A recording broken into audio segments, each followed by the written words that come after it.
আম্মা জান আল্লাহ রসুলের বেটি হয়তো ফাতিমা, জানেন হয়তো ফাতিমার একটা বান্ধবী ছিল, ইহুদি বান্ধবী। কি বলেন? ইহুদি বান্ধবী। ইহুদি বান্ধবী তার বিয়ে। তো বিয়েতে তার বাদশা খুব কোটিপতি মহিলা, ইহুদি মহিলা। আল্লাহর সেই ইহুদি মহিলা তার বাপকে বলছে, আব্বুজি আমার তো বিয়ে দিচ্ছেন আপনি, কিন্তু একটা শর্ত আছে, আপনি আমাকে আমার বিয়ে দিয়ে দেন, আমার কোনো অসুবিধা নাই, কিন্তু আমার একটা বান্ধবী আছে, আমার বান্ধবীকে আপনাকে দাওয়াত করতে হবে। বলে কে সে? বলে সে ফাতিমা। বলে সে কি ধনী নাকি গরিব? বলে সে গরিব, তার যে শরীরে আমি পোশাক দেখেছিলাম, ওর পোশাকের 4 জায়গায় তালিওয়ালা। তখন বাদশাহ বলছে তাকে দাওয়াত দেওয়া যাইবে না, তাকে দাওয়াত দেওয়া যাইবে না। বাদশার মেয়ে, ইহুদি মেয়ে বলছে তাকে যদি আপনি দাওয়াত না দেন আমি খাইবো না, আমি বিয়ের পিঁড়িতে বসবো না, আমি নিজে আত্মহত্যা করব। দেখুন কেমন বান্ধবী, দেখুন আমি সংকীর্ণ বলছি। হয়তো ফাতিমাকে দাওয়াত যে করতে যাবে, বাদশাহ তখন ওই ইহুদি মেয়েটিকে বলছে শোনো, তাহলে তুমি চিঠি লেখো, চিঠিতে লেখো ফাতিমাকে বলো যে তার বংশে কোন রাজা বাদশাহ ছিল কিনা, তার মায়ের বংশে তার পিতার বংশে যদি রাজা বংশ থাকে আমি তাকে আসতে বলবো, কোনো অসুবিধা নাই। চিঠি লিখেছে, বান্ধবীর কাছে চিঠি পৌঁছে গেল, ফাতিমার কাছে চিঠি পৌঁছে গিয়েছে। বান্ধবী ফাতিমা চিঠি পড়ে দিয়েছে, এই ব্যাপার নবীজির কাছে শিকায়েত, আব্বাজান আমার বান্ধবীর বিয়ে, আমি না গেলে বিয়ের পিঁড়িতে বসবে না, অতএব আমাকে বলেছে আমি বিয়েতে যাইব, তবে আমার বংশে কি কোনো রাজা বাদশাহ আছে, এই চিঠিতে উত্তর আপনার লিখে দিতে হবে। নবীজি বলেন ও ফাতিমা শোনো, তুমি তোমার বংশে রাজা বাদশাহ নাই, তুমি তলাতে নিচে চিঠির নিচে তুমি লিখে দাও যে দুনিয়াতে যে রাজা বাদশাহ যিনি বানান সেই মালিকের বন্ধু হলেন আমার আব্বা। বলেন সুবহানাল্লাহ। এই কথা লিখেছেন। এই কথা লেখার পরে যাই হোক বলে ঠিক আছে, অনুমতি দাও। অনুমতি যখন যাবে পরের দিন সকালবেলায় মা ফাতিমা আল্লাহ নবীকে বলছে আব্বু আমি যাইবো তো বিয়ে আগামী কালকে সকালবেলায়, তো কি পরে যাইবো, কি পোশাক পরবো? নবীজি কিছু বললেন না। আল্লাহ তাআলা হযরতে ফাতিমা রাদিয়াল্লাহু তাআলা আনহাকে জান্নাতের পোশাক পরিয়ে ওই বান্ধবীর বাড়িতে নিয়ে গিয়েছিল। সেই ফাতিমার পোশাক দেখে সবাই অবাক। সমস্ত মহিলারা তার বান্ধবীরা ফাতেমারে জিজ্ঞাসা করছে, এই তুমি পোশাক কোন মার্কেট থেকে কিনলে, আমাকে সেই মার্কেটের রাস্তাটা বলো। হযরতে ফাতিমা বললেন ওই মার্কেটে যদি যেতে চাও ওই মার্কেটের নাম হলো ইসলাম। ওগো তোমরা শোনো, এ দুনিয়ার কোন মার্কেট থেকে এই পোশাক কিনা হয় না, ওই মার্কেটের নাম ইসলাম। বলে রাস্তা বলে দাও, ইহদিনাস সিরাতাল মুস্তাকিম, এটা হলো রাস্তা। বলে কিভাবে যাইবো, এই লাইনটা বলে দাও, লা ইলাহা ইল্লাল্লাহ মুহাম্মাদুর রাসূলুল্লাহ। আমার আব্বা জানের কাছে একটা কালিমা রয়েছে, ওই কালিমা যদি পড়ো তুমি ওই জান্নাতের মার্কেটে ঢুকে যাবে। বলেন সুবহানাল্লাহ। হযরত ফাতিমার কাছে মহিলাগুলো কালিমা পড়ে মুসলমান হয়ে গেল। মেরে মোহতারাম সামিঈনে কেরাম, দেখেন তাদের চিন্তা ভাবনা সর্বসময় খালি হৃদয়ে ইলাহি ছিল, অর্থাৎ আল্লাহকে খুশি করব। কাজে জ্ঞানীগুণী মানি সম্মানী যিনারা এখানে বসে আছেন, উপস্থিত আছেন, আমাদের যে কোনো কাজ আমরা আল্লাহকে খুশি করব। আল্লাহকে খুশি করার অর্থে আমরা সামনে আগিয়ে যাইব। একবার জোরে বলুন ইনশাআল্লাহ। আল্লাহ পাকের অফুরন্ত নিয়ামত হযরত এসেছেন, হযরত বয়ান রাখবেন। আল্লাহ পাকের অফুরন্ত নিয়ামত আমরা ভোগ করছি। আসমান বানিয়েছেন, সূর্য বানিয়েছেন। আল্লাহ দেখেন, আল্লাহ বলছে লাস্ট আমার কথা, আল্লাহ বলছে এ বান্দা শোন, তুমি দুনিয়াতে তুমি যে ফ্রিজ ব্যবহার করো, ফ্রিজে তুমি পানি ঠান্ডা করতে দাও, এই বান্দা শুনে নে, আমি তোর দুনিয়াতে এমন একটা ফ্রিজ সিস্টেম করে দিয়েছি, তুমি টিউবওয়েল তুমি টিপো, শীতের সময় যদি পাম্পিং করো তোমাকে আমি গরম পানি দিব, আর গরমের সময় যদি পাম্পিং করো আমি আল্লাহ টিউবওয়েল থেকে ঠান্ডা পানি দেব। বলুন সুবহানাল্লাহ। এখন এমন হয় নাই? আল্লাহ বলছে তাহলে দুনিয়ার ফ্রিজ হলো নাকি আমার তৈরি ফ্রিজ হলো? কাজেই জ্ঞানী গুণী মানি সম্মানী আল্লাহ পাকে লাখ লাখ আমরা আমরা অফুরন্ত আমরা নিয়ামত ভোগ করছি। কাজেই আল্লাহ সুবহানাহু ওয়া তাআলা লাস্টে যেটা বললেন ওয়া বানাইনা ফাওকাকুম সাবআন শিদাদা ওয়া জাআলনা সিরাজাও ওয়াহাজা ওয়া আনসালনা মিনাল মুসিরাতি মাআন সাজ্জাজা। আল্লাহ নবীকে বললেন ওগো নবী আপনি বলে দিন আমি আল্লাহ তাআলা আমি মাথার উপরে একটা সূর্য বানিয়েছি। গোটা পৃথিবীকে যে সূর্য আলোয় আলোকিত করে দেন, আপনি কলকাতা জাদুঘরে চলে যান, আপনি ভিতরে অন্ধকার দেখতে পাইবেন, তারা নকল চন্দ্র নকল সূর্য বানিয়েছি, কিন্তু তাদের বলুন ওই সূর্য চন্দ্র যদি গোটা দুনিয়ায় আলোকিত করতে পারে, আল্লাহ বলে ওগো আমার জগৎবাসী শোনো, আমি তোমাদের এক একটা বিবেক দিয়েছি, কিন্তু এমন এমন বিষয় আল্লাহ ছাড়া পৃথিবীর কেউ জানে না।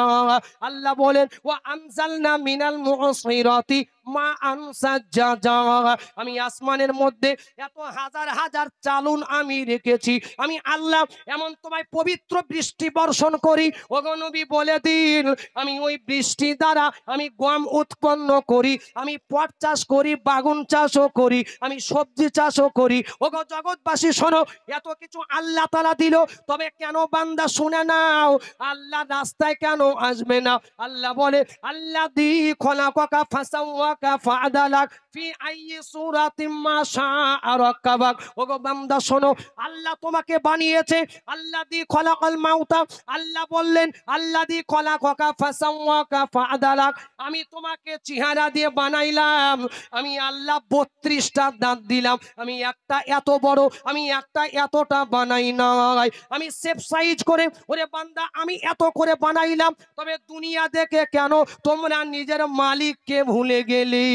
তোমরা বলো কিসে তোমাদের তোমাদের মালিককে ভুলাইলো? ওগো বান্দা শোনো, আজকে তাজমহল দেখতে গোটা পৃথিবীর লোক আসে, ওগো বান্দা শোনো, জান্নাতের মধ্যে যদি একটা ইট দেখতে পাও, গোটা পৃথিবী বিক্রি করে জান্নাতের একটা ইটের মূল্য হবে না। বলেন সুবহানাল্লাহ। দুনিয়ায় কি দেখে আল্লাহকে ভুলে গেলে? আল্লাহ বলে একজন আছেন। কাজেই আমি বলি এত নিয়ামত বলতে গেলে অনেক সময় দরকার। কাজেই দেখুন, যে কথা আমি আপনাদের রাখতে চাইলাম, আমার মোট কথা আপনার কাছে, আপনাদের কাছে আমার একটাই অনুরোধ যে ইনশাল্লাহ এত নিয়ামত শুনলাম, আর আমরা এই নিয়ামতের শুকরিয়া আদায় করবো ইনশাল্লাহ। আচ্ছা, লাস্টে বলেছিলাম শুকরিয়ার বিষয়ে কিছু বলবো, মানে শুকরিয়া আপনি কিভাবে আদায় করবেন, শুকরিয়া এটাও তো বলতে হবে নাকি? আমি খালি নিয়ামত বললাম, নিয়ামতের শুকরিয়া, নিয়ামতের শুকরিয়া আদায় কিভাবে করবেন? আপনি আপনার শরীরের আগে বলি, নাম্বার 1 হলো আমার শরীরের শুকরিয়া কেমন? ওগো আল্লাহ রব্বুল আলামিন আমাকে 2টা পা দিলেন, 2টা হাত দিলেন, আপনি এমন কান দিলেন, ঘর থেকে মা ডাকলে মায়ের আওয়াজ, আর বিবি ডাকলে বিবির আওয়াজ আমি ডিভাইডেড করতে পারি, এটা কার আওয়াজ আমি আল্লাহ বুঝতে পারি। আল্লাহ বলো বান্দা শোনো, তুমি জিহ্বা আমি দিলাম, তুমি জিহ্বাতে মিষ্টি দাও, টক দাও, তুমি সব কিছু বুঝতে পারবে, আমি আল্লাহ এত দিলাম। ওগো বান্দা শুনে নাও, আমি আল্লাহ জিহ্বাকে এত মসৃণ করে বানাইলাম, একটা যদি চুল তোমার জিহ্বাতে পড়ে আমি আল্লাহ তোমায় বুঝিয়ে দিই। বলেন সুবহানাল্লাহ। এত সুন্দর স্পেশাল করে বানাইলাম, এত শরীর স্পেশাল করে বানিয়েছি, তো আমাকে শরীর কি দেবে? শরীর কি দেবে?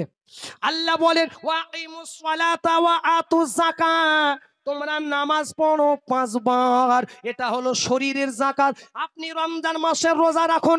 আল্লাহর নবী, বিশ্ব নবী হযরতে আব্দুল্লাহ ইবনে উমর থেকে বর্ণিত, আন আব্দুল্লাহ ইবনে উমর রাদিয়াল্লাহু তাআলা আনহুমা আনিন নবী সাল্লাল্লাহু আলাইহি ওয়াসাল্লাম, হযরতে আব্দুল্লাহ ইবনে উমর উনি বয়ান করেন, আল্লাহর নবী বললেন বুনিয়াল ইসলামু খামসিন, আল্লাহর নবী বললেন ইসলামের খুঁটি হলো 5টি। নাম্বার 1 হলো নাম্বার 1 হলো ওয়ালা লা ইলাহা ইল্লাল্লাহ, আল্লাহ বললেন, আল্লাহর নবী বললেন 1 নাম্বার হলো আল্লাহকে মেনে নেওয়া আর নবীকে নবী বলে মেনে নেওয়া, ওয়া ইকামিস সালাহ ওয়া ইতাইজ যাকাত। নাম্বার 2 হলো, ওগো বান্দা শুনে নাও, তুমি যদি মুসলমান হতে চাও, আমি নামধারী মুসলিম, আমাকে যদি বলে তুমি মুসলমান কেমনে হলে, তুমি কি করে মুসলমান হইলে, আমাকে একটু বুঝাও, আমার চেহারা দেখে আমি কোনোদিন বলতে পারবো না আপনি মুসলিম নাকি অন্য জাতি।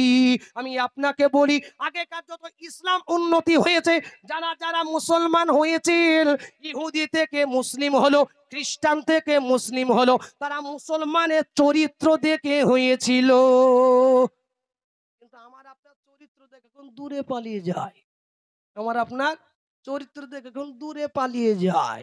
আল্লাহু আকবার। আমরা সমালোচনা করতে ভালোবাসি, কি সমালোচনা? একজন নাই, একজন নাই। আর তার বিষয়ে এমন বলা বলছি বাপ, মোটামুটি সে যদি শোনে, এগুলো দেখুন, এগুলো হলো গীবত করা। আল গীবাতু আশাদ্দু মিনাজ জিনা। গীবত করা, কারোর অনুপস্থিতিতে আপনি যে কথাটা বললেন, যদি ওই কথাটা ওই বান্দা শুনতে পায় বা শোনে, তাহলে আপনার অসুবিধা। কেমন অসুবিধা? আপনার অসুবিধা এইরকম, যদি ওই ব্যক্তি শুনলো, যদি সে ব্যক্তি দুঃখ পায়, আপনি এইটা মনে রাখবেন, এই অহংকার, এই গীবত যদি আপনার মধ্যে থাকে, সব আমলকে আপনার বেকার করে দেবে।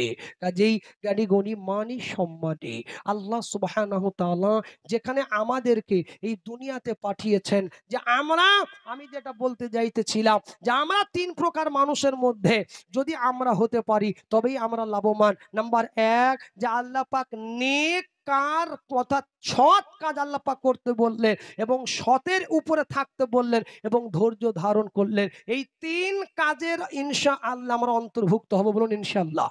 আমার সব কথা যে ভালো লাগবে এটা কিন্তু জরুরি নয়। আমার যদি একটি কথাও ভালো লেগে থাকে, সেই কথার প্রতি আমরা আমল করব, একবার বলুন ইনশাআল্লাহ। বলুন ইনশাআল্লাহ। দেখেন বাবা, আজকে কার কোথায় মৃত্যু কেউ জানে না, একজন জানেন, তিনি কে? কোন নবীও, আল্লাহ পাক নবীকেও এই জ্ঞান দেন নাই। কোথায় কবে বৃষ্টি হবে, আগামীকাল কি হবে, কার কোথায় মৃত্যু হবে, কোথায় কেমন বৃষ্টি, এটা কেউ জানে না। সে একজন জানেন, তিনি হলেন আল্লাহ। কাজেই আমি আপনাদের বলি বাবজি আমার, আমিও চলে যাব, আপনিও চলে যাইবেন হয়তো। এমন শুনতে পাইবেন, বা আপনি যেদিন মারা যাইবেন হয়তো আমি শুনবো না, বা আমি যেদিন মারা যাইব আপনি শুনবেন না। কাজেই অনুরোধের সাথে আমি আপনাদের বলবো যে একটু নিজের পার্থিব জীবনকে প্রাধান্য বেশি না দিয়ে পরকালকে নিয়ে একটু আমরা চিন্তা ভাবনা করব, একটু চিন্তা ফিকির করব, একবার বলুন ইনশাল্লাহ। জোরে বলুন ইনশাল্লাহ।